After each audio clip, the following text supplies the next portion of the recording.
Hi, my name is Courtney Wu, and I'm a Master of Science candidate at the University of New England. Today, I am very happy to present my defense of my Applied Nutrition Capstone project entitled The Elements of Effective Group-Based Diabetes Management Education Programs. Before we begin, I would like to review the presentation outline for today, which includes an introduction of myself, my experience, and qualifications, the background of the topic, the research question that outlines the nature of this study, the methods and results and findings of the study, and the overall conclusions and implications for future studies. So I am a registered dietitian and again a Master of Science candidate.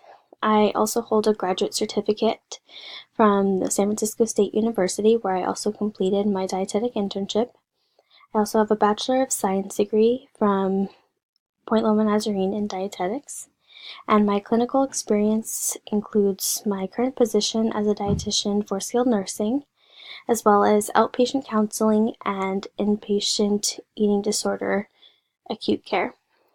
My current interests for the nutrition field include diabetes care and the gut microbiome. Today we will focus on diabetes care, as I have spent the entire program and especially this past term cultivating this capstone project about my passion for diabetes management and treatment, as one of my close friends has diabetes. As many of you may know, diabetes is a widely prevalent disease in the United States, but also across the globe. It is estimated that 1 in 2, or 46% of people who have diabetes, are actually undiagnosed. And in another report conducted by the Centers for Disease Control and Prevention, there was an estimate that diabetes caused 5 million deaths in 2015. With the complications and treatments and other forms of management for diabetes is an increase in healthcare costs. The image to the right is a visual depiction of the increasing rates of medical costs related to diabetes across the United States. Therefore, there is a need for exploration of alternative treatments for those with type 2 diabetes. Current forms of treatment and management of type 2 diabetes include oral medications and even insulin at times. In addition to medication, education is also another popular form of treatment, and even more so, group programs have become an increasingly popular form of education amongst the diabetes patient population. It has been shown that group education can improve glycemic measures in adults with type 2 diabetes, and additionally, there have been positive effects on clinical, lifestyle, and psychosocial outcomes in interventions utilizing group education formats versus those who receive conventional treatment. Group education is also a cost-effective form of treatment, especially for those who may not be able to afford individual sessions with a registered dietitian or other healthcare practitioner. However, group education can come in many formats, including face-to-face settings, virtual, or even telehealth, where education is provided over the telephone. Because of the variability in educational formats, this brought me to wonder if there are formats and elements that are more effective than others. Therefore, a systematic review of the literature was conducted to answer the question about what are the effective elements of group-based diabetes management education programs as exhibited on glycemic measures of fasting blood glucose and hemoglobin A1C in the adult population with type 2 diabetes. The tables shown here exhibit the inclusion and exclusion criteria for the selection criteria of the systematic review. The target population included adults from the ages of 30 to 70, which was the selected age group because although there are teens who have type 2 diabetes, 18-year-olds would have a much different life experience than those of 70 years old. And one of the benefits of group education is the peer support and the ability to share life experiences and issues relating to lifestyle habits. And therefore, someone who is 18 may have very different challenges than someone who is 70 years old. Primary setting considered was the community living or free dwelling in order for them to physically attend the group sessions. The health status and the problem of this study was type 2 diabetes, and the study design purposes include clinical trials and randomized control trials. Current evidence was considered from January 2012 to October 2018, and the intervention in question was group-based diabetes education programs in a face-to-face format. Highlights of the exclusion criteria include those with diagnoses of pre-type 1 or gestational diabetes, study designs other than clinical trials such as cohort studies, and other interventions including group-based telehealth interventions, virtual group-based interventions, and individual counseling. I acted as the sole investigator of this systematic review and utilized search terms including type 2 diabetes, group education and group management, DSME for diabetes self-management education, glycemia and glycemic in the online databases of PubMed and ProQuest Central. The Prisma flow diagram on the right shows the records that were identified from the initial searches through the ultimate inclusion of the records identified after the screening and exclusion.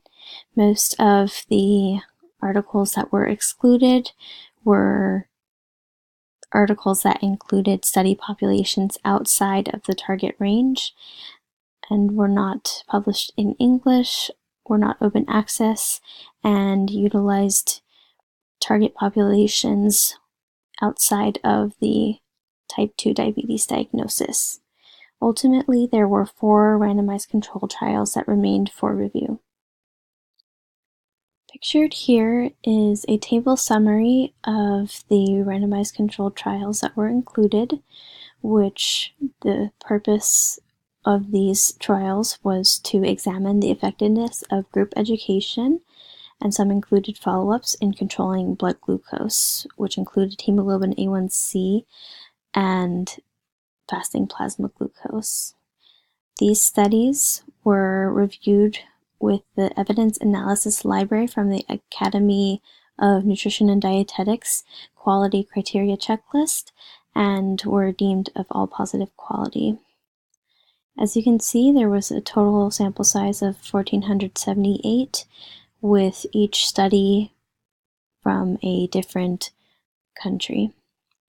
Interventions included 1 to 2 hour sessions over a 2-day consecutive program to a 6-week program with face-to-face formats of topics including diabetes knowledge, complications, self-care, insulin and medication, self-monitoring of glucose, diet, exercise, and physical activity. The control groups were considered to have conventional treatment, and study period lengths ranged from 3 months to 12 months. This table is a representation of the summary of the hemoglobin A1C study results represented in mean standard deviation or mean only. The first study noted an improvement in hemoglobin A1C values after the 3-month intervention. The third study also noted, while not a significant decrease from baseline to post-study, the mean values of the hemoglobin A1C was statistically lower than those of the control group. The final study noted that the mean difference from hemoglobin A1C from the intervention minus the control was significant at 6, 9, and 12 months. This table is a summary of the fasting plasma glucose that was studied in 2 out of 4 of the randomized control trials, also represented in mean standard deviation or mean only. The first study showed a significant decrease from baseline to post-study at 3 months, and the second study, which was the fourth study in the previous slide, showed a significant difference in mean difference of hemoglobin A1C of the intervention minus control at all 4 of the intervention measurement intervals. As far as the non-clinical outcomes, this study was conducted to identify the elements of effective group-based diabetes management education programs, and the common themes included the session and program length, provider type, topic focus of the educational programs, and presence of follow-ups. It was found that session length ranged from 1 to 2 hours, and the program length ranged from 12 weeks or 3 months to 12 months. The provider type ranged from community health workers or health promoters to nurses to a multidisciplinary combination of a dietitian and a nurse to a nurse and a health worker. There are more commonalities in the topic focus, as you can see listed in that column, because diabetes is a multifaceted disease and there are several aspects that must be addressed in order to provide proper management education.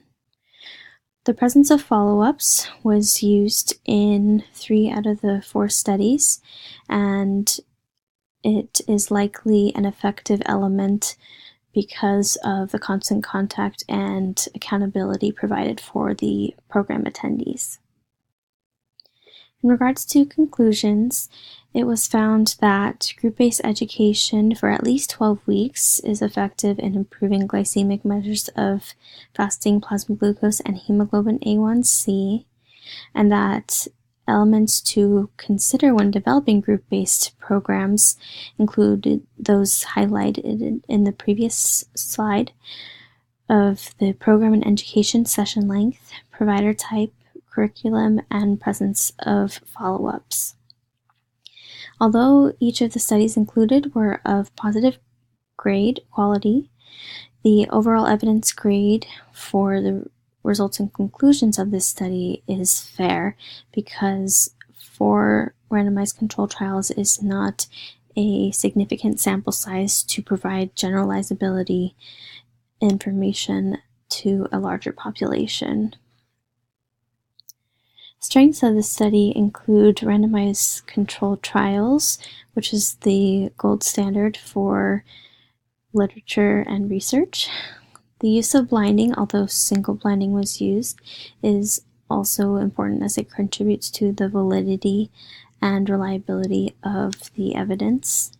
The studies also had good retention rate, and each of the trials addressed the target populations and outcomes. While there are strengths to this review, there are also limitations, which include fairly small sample sizes, because 1,478 is nowhere near the entire global population of this Earth. Additionally, this review limited interventions to face-to-face education